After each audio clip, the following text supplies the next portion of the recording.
Hello, नमस्कार। कैसे आप सब? उम्मीद है बिल्कुल अच्छे होंगे और लगातार बुलेटिन पर बने रहने के लिए धन्यवाद। लोगों के बहुत सारे कमेंट्स आते हैं, बहुत सारे ऐसी क्वेरीज आती हैं जिनको हम लगातार फुलफ़िल करने की पूरी कोशिश करते हैं। थोड़ा लेट हो जाता है पर वीडियो या फिर आपके लिए डेली बुलेटिन ज़रूर आता है। हर संडे हम लोग लाइव करते ही करते हैं। इसी लाइव में हम लोग जैसे आगे अपने लगातार सीरीज़ में चलते हुए थोड़ा सा इस बार लेट हुआ, पर जो लॉन्ग पेंडिंग रिक्वेस्ट थी अपनी एक अहमदनगर स्टेशन रेल बुलेटिन की, इस रेल बुलेटिन में चेतन पटेल जी, सचिन निवासकर जी, इन सब की डिमांड थी। और जितने भी अपने लोग हैं जी, जितने भी अपने लोग हैं अहमदनगर स्टेशन से, उन सभी की डिमांड थी। तो आइए चलते हैं कुछ अलग एक स्टेशन रेल बुलेटिन के साइड में। उसके बाद में एक चीज़ और बता देते हैं कि हमने आज से एक चीज़ और शुरू की है कि हर वीडियो के लास्ट में हम एक कोई भी किसी का भी क्वेश्चन हम उठाएंगे, उस क्वेश्चन का आंसर भी हम लोग वीडियो के लास्ट में देंगे। तो क्वेश्चन आएगा सबसे लास्ट में, उससे पहले वीडियो की डिटेल हम सुन लेते हैं। तो कुछ डिटेल अब इस तरीके से है कि अहमदनगर स्टेशन की अगर हम बात करते हैं, आज अहमदनगर स्टेशन जो है आपका सेंट्रल रेलवे में आता है। ठीक है, सेंट्रल रेलवे की पूरी बाउंड्री आती है और ये बेसिकली सिचुएटेड है दौंड से मनमाड़ रेलवे लाइन, जो बहुत ही एक हॉटस्पॉट रेलवे लाइन है जिसकी भी डबलिंग भी चल रही है।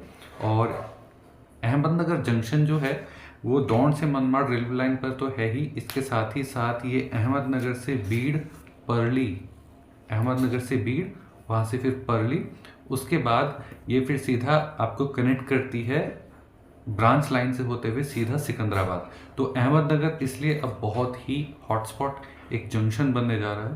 तो इसलिए इसके पूरे पूरे ऐसे चांसेस हैं कि आने वाले टाइम में ये भी एक दौंड जंक्शन के बराबर रखने वाला, दौंड और वाड़ी जंक्शन हो जाता है, सिकंदराबाद जंक्शन जैसी एक हॉटस्पॉट जगह ये बन जाए, उसके पूरे पूरे चांसेस भी हैं। चलिए थोड़ा और इसके डिटेल में चल लेते हैं।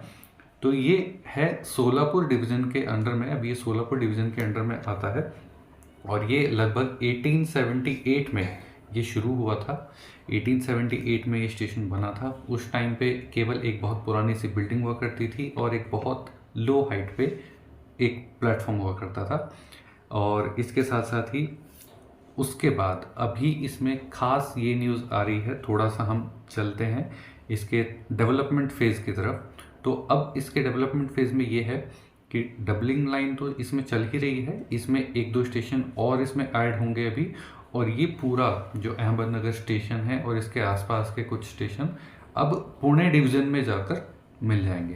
तो काफ़ी एक कह सकते हैं कि डेवलपमेंट और भी होगा पुणे डिवीज़न में। अगर ये शामिल हो जाता है तो डेवलपमेंट होने के चांसेस इसमें और भी बढ़ जाएंगे, क्योंकि पुणे डिवीज़न अभी जैसे उसके बारे में बात चल रही है तो लगभग 24 स्टेशन उसमें और जोड़े जाएंगे।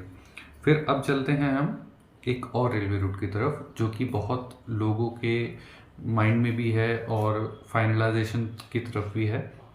अब हम बात करते हैं अहमदनगर से औरंगाबाद रेलवे स्टेशन। तो अहमदनगर से औरंगाबाद रेलवे स्टेशन जो है, कई इसके सर्वे हो चुके हैं, बहुत पुरानी डिमांड भी है। ये फाइनल हुआ था लगभग 2021 में। 2021 में इसके सारे सर्वे कंप्लीट हो गए थे, A to Z इसमें सर्वे की स्टेज भी क्लियर हो गई थी। और ये जो है इसमें अब DPR रेडी हो रही है। सर्वेस के कंप्लीट हुए 2021 में, DPR फाइनलाइजेशन पर है, अप्रूव होते ही लैंड एक्विजिशन शुरू होगा। और ये है लगभग 115 किलोमीटर की लाइन अहमदनगर से औरंगाबाद की। ठीक है, अब चलते हैं हम आगे। तो आगे एक बहुत ही हिस्टोरिकल लाइन, शायद सभी जानते होंगे, हिस्टोरिकल लाइन में है मलशेज घाट। मलशेज घाट इज़ बेसिकली कल्याण से अहमदनगर एक रेलवे लाइन थी पहले। तो मलशेज घाट रेलवे लाइन को दोबारा शुरू करने की बात की जा रही है। तो मलशेज घाट रेलवे लाइन का सर्वे कई बार हुआ है, और सर्वे में आपको मैं बता देता हूँ, इसका सर्वे इतना पुराना सर्वे है, 1973 का इसका सर्वे था, 1973।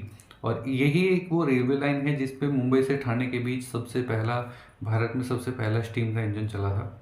ये वो रेलवे लाइन है और इसका सर्वे हुआ 1973 में सबसे पहली बार। सेकंड इसका सर्वे हुआ 2000 में, फिर उसके बाद इसका सर्वे होता है 2006 में।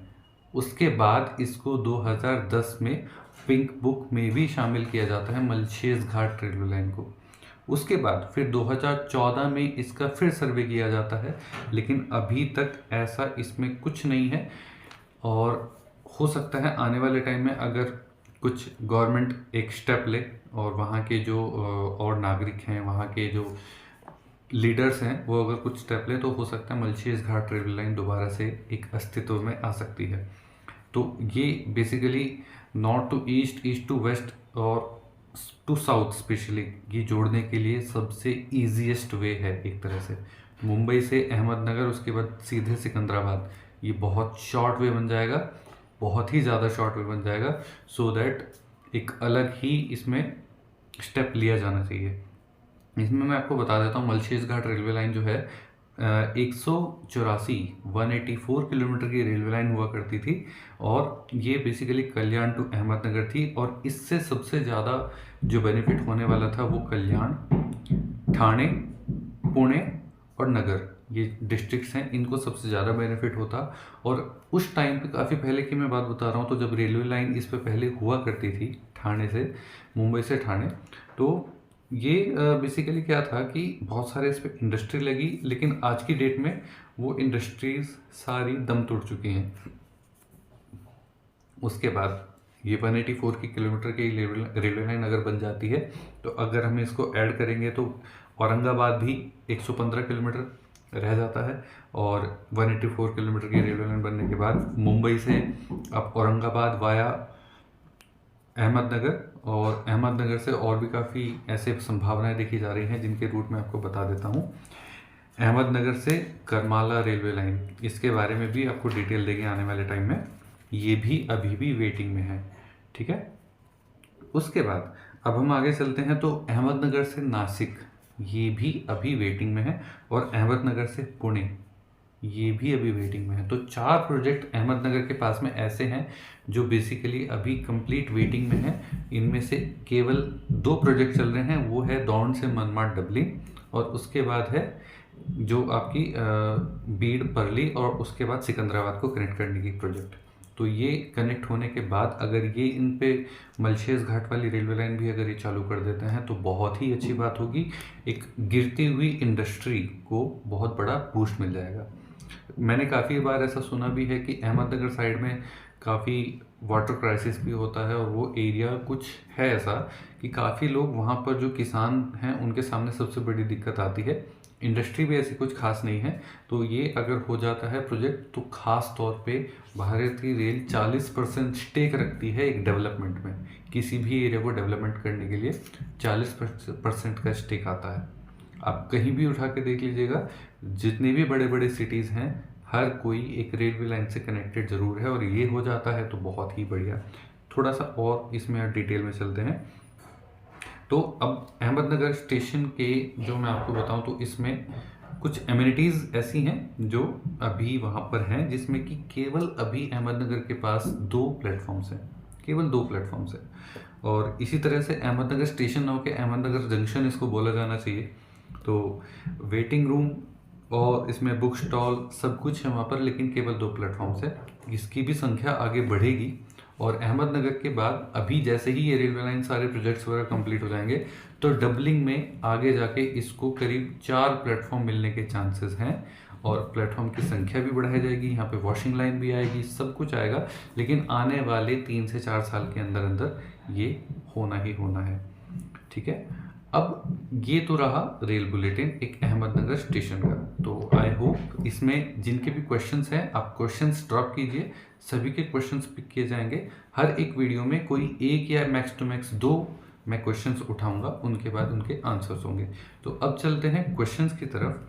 तो क्वेश्चन था सुभाष सिंह जी का, स्क्रीनशॉट दे रहा हूँ। क्वेश्चन था सुभाष सिंह जी का कि जयपुर से चंडीगढ़ वंदे भारत कौन से रूट पर चलेगी, वाया कैथल या वाया पानीपत। तो मैं सुभाष सिंह जी, मैं आपको बता देता हूँ, जयपुर से जो चंडीगढ़ वंदे भारत है वो वाया पानीपत करनाल रूट पर चलेगी, क्योंकि वो सबसे शॉर्टेस्ट रूट है। और अभी जो एक टेंटेटिव टाइम टेबल निकला है चंडीगढ़ वंदे भारत का, तो उस हिसाब से ये बहुत शॉर्ट, बहुत कट ऑफ टाइमिंग है, बहुत शॉर्ट टाइमिंग है। उस हिसाब से इसको पानीपत से करनाल रूट पर ही चलाने की बात की जा रही है, सो दैट ये अपना डिस्टेंस जल्दी से जल्दी कवर कर ले।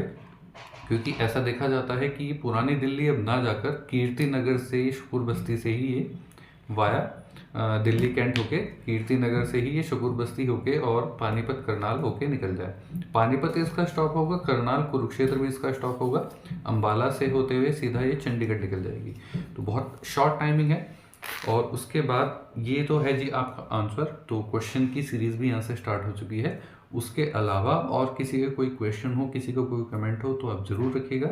और इसी तरह से चलते हैं अगले रील बुलेटिन की तरफ। मिलते हैं अगले रील बुलेटिन में और एक अगले लाइव में। आप सभी का बहुत बहुत धन्यवाद, सभी का बहुत बहुत शुक्रिया। Goodbye, many thanks to you. अपना सभी ध्यान रखिएगा।